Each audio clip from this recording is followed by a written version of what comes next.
I'm an earthworm woman. In the mornings, I fill my tanks by breathing the energy of the sea and tasting the power of the sun penetrating my skin. There's an air of no care, which comes with age, and I hold my head up proudly, liking who I've become. I'm not afraid of smells, or dirt, or to walk barefoot across the stones.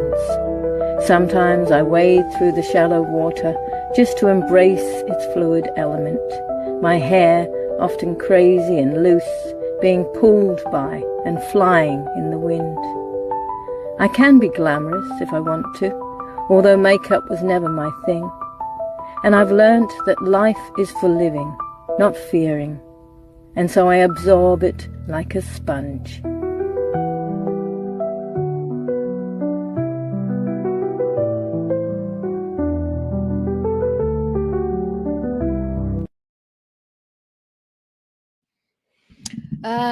Grand rising, everyone, on this Monday morning. I can see that Rumble's decided to not work today, so don't go to Rumble.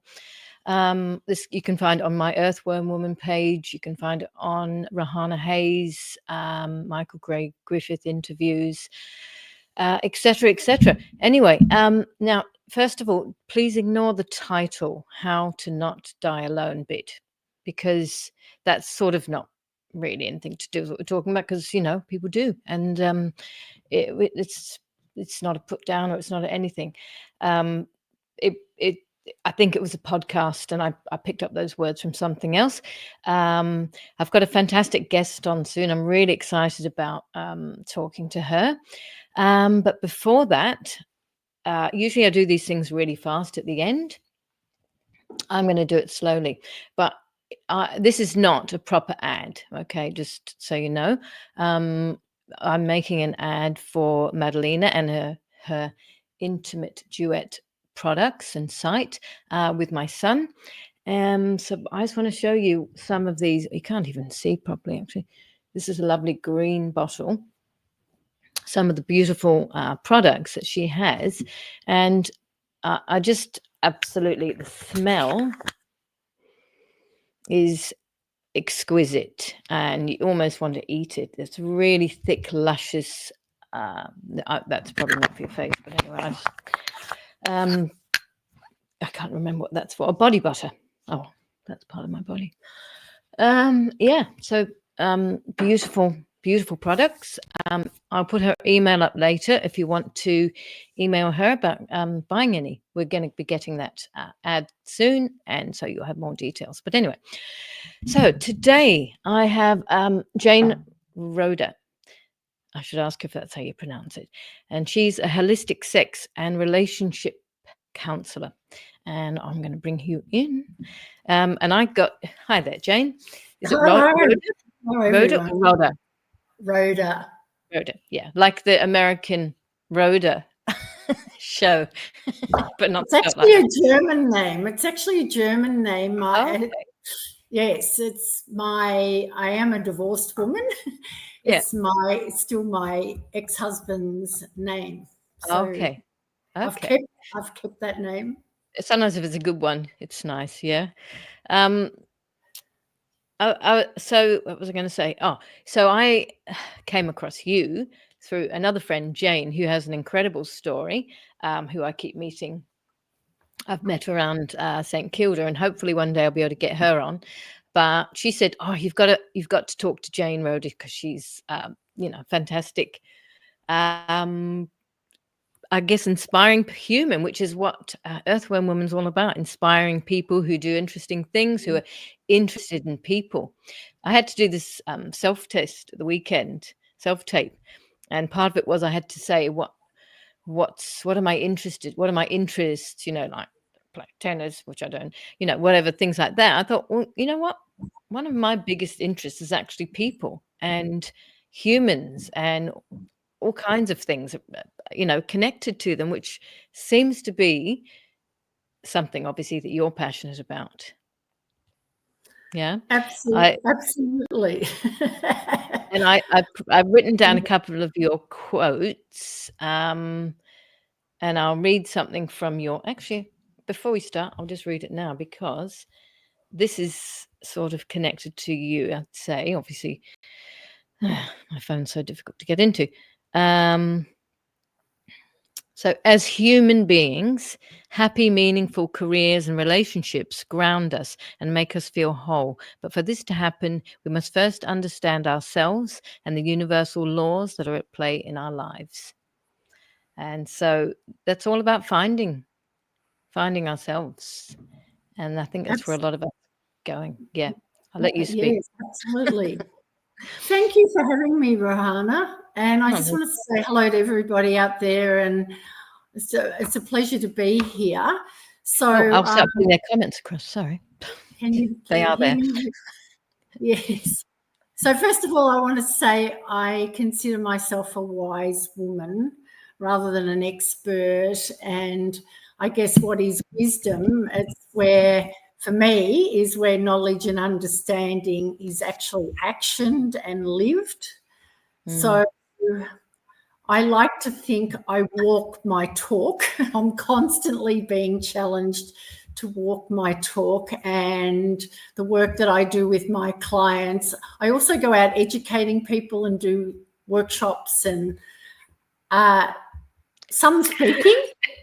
Yeah, just going back to that first thing you said there, because I think that's something I'm really finally getting into, really feeling like if I'm not being truthful, if I'm not really in my own self all the time, well, I'm not really living my life properly. I'm not living the truth, and I think Yes. And I see that even that clip at the start, it's very much about authenticity. And I think that's the thing. It's like, who am I really? So a lot of my studies have been, that's the question, isn't it? It's like, well, but who am I really? Yes. But you've got to discover who you're not to find out who you are. Oh, absolutely. Yes. In a lot of ways. And that's a lot of study that I've done has been ontology, which is the study. Have you heard of ontology? No, I haven't. It's the study of being. Okay. So we're human. We're human. I've done a lot of different trainings outside the square trainings, but I've done a lot of work around ontology. Wow, that's really the study of being. Yeah. Sorry, I'm not meaning to butt in. Sometimes it's just number one, there's a little overlap, but also I just love when I hear something. No, all good. All good. And I'll just go on and on and on. So please. Well, I mean, absolutely. So I was going to just take you back to number one. You just said you're divorced, but when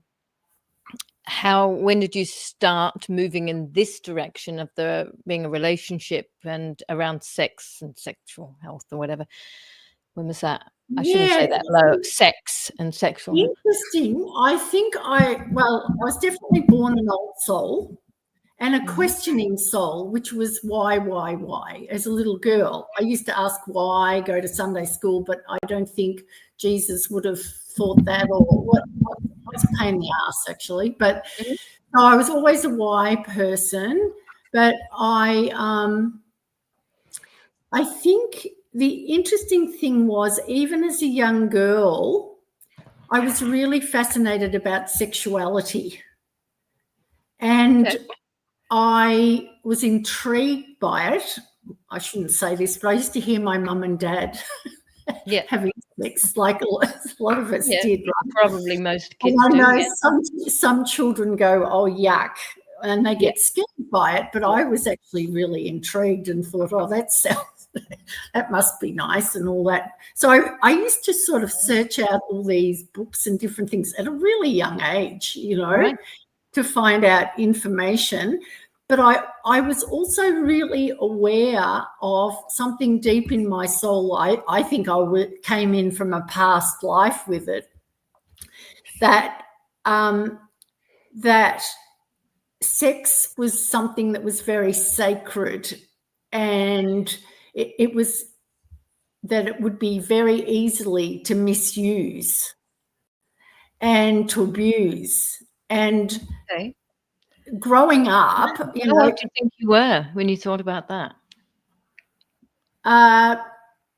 14, 15. Right. Yeah. Yes. And I was very aware of my hormones taking off, and I was, boys liked me. I had a lot of boyfriends, but I never ever went the whole way with them. Right? Not that I met my husband when I was really young, 18. Yeah. Right. Yes, but before that, I had a lot of boyfriends, but I was, even with him, it took me a while to have sex with him, even though I had a very high sex drive, because I wanted to make sure that he was the man that I wanted to share that with, which is and that was in the middle of, that was in the middle of the sexual revolution, right? Like, I was right in it. I was in the feminist movement. Yeah. Just forgive me right now. I'm part of the feminist movement back then, but I was still, and the people around me were sleeping around and exploring it. There's something in me that was like I had a wisdom around the sacredness of sex back then. And that's interesting. And then I was married, and you had a sneer on your face when you said that. 23 years. Yeah. And I guess during my marriage, I wanted to explore Tantra, because I learned about, through documentaries and different things I'd learned about, how sex can be taken to another level. That was back a long time ago. Mm-hmm. And I used to say that to my husband, and he was a good man. He was very loyal. He was tall, dark, handsome. And,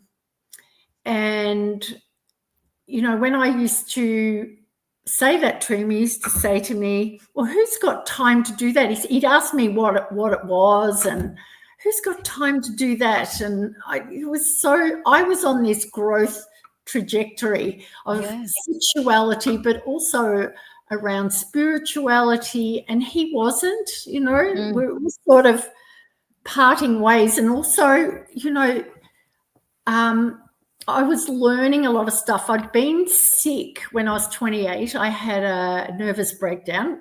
They don't call it now. Were you with him then? Just out of interest? No. Yes, it was after my first child. Luckily, I had a wonderful husband who took care of me, and my mum and my mother-in-law. I could hardly do the housework. But I was wise enough even then.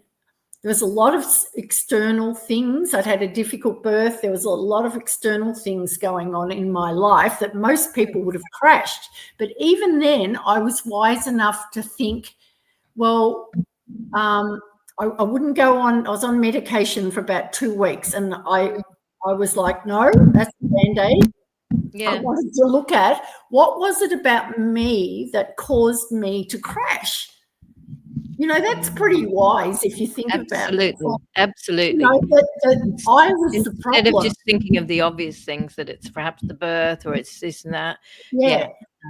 And I acknowledged they were stress factors, but I thought there's something about me that my body's crashed, right?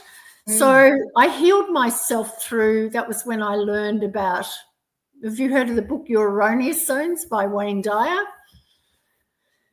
No, I'll be writing these books down. He was really early on in the personal development movement. And I think he was a psychiatrist at the time or whatever. This was before he got heavily into the spiritual aspect as well. But just stop you for 2 seconds. I won't interrupt. But there we go. See, I haven't read a lot of those books because I don't think I have done some self-development in that way. I have done, different things, but this is where I'm really realizing now these last few years how to just be yourself and how to actually work on yourself, I guess, which is almost do nothing. You just actually have to live to the truth. Yes, Sorry, I get married. yes, and that's an interesting thing, isn't it? What is the truth, right? Yeah, yeah. What is it? But What anyway, is? carry on. Sorry. Yeah, So yeah. you. So, and what I got to see was I could see all my mental patterns were from my mum. You know, I was worrying about everything. You know, worry, worry, worry, worry, worry, worry. You know, when I had my baby, I was worried my baby was going to have cot death. I was worried, you know, I'd be up and worried and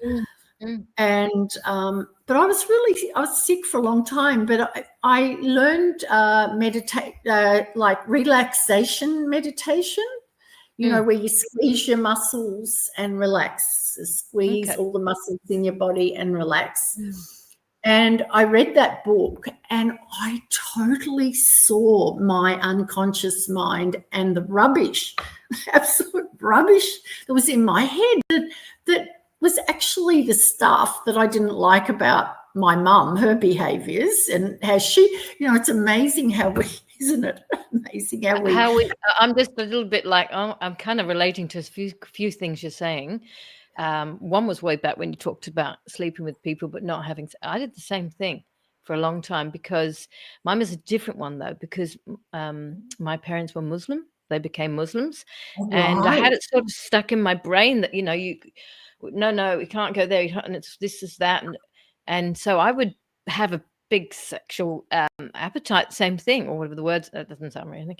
You know, sexuality, but I would say that's, you know, stop there. And I think it's really screwed up. But at the same time, I guess there's something in me thought, I'm going to wait for someone who I really feel good about, you know, sacred. Yeah, yes. And Rwanda, really, if we think about it, all, we're going back to that, but all religions, I mean, I don't believe in religion. I believe in God. I'm Jewish, and my parents became Muslims. So yes, yeah. I believe in God, and I actually believe Jesus was an incredibly wise prophet, and there's so much teaching there that we can learn from. And there's other wise, you know, Buddha and different people that we can live by. But if you think about, though, all wisdom, all the wise teachers, a lot of it was about honoring your sexuality and having boundaries around our sexuality. Like, even, you know, I went to this, I was at Confest or somewhere I went to years ago, and I went and did a meditation with this guy, and he was from Tonga or somewhere. Yeah, it's a long time ago, and there was something that he said before or after that meditation that we did, and I stayed behind. And because at Confest, you know, people sleep around, not everybody, but there's a tendency free to love be, and all that. Yeah, right. And that's okay. So, you know, and there's no way known I was going to do that, but it was like, I went to him and I said, what do you think about casual sex? I asked him the question, right? And he said, you forgot to say having. No. Yeah, and he said,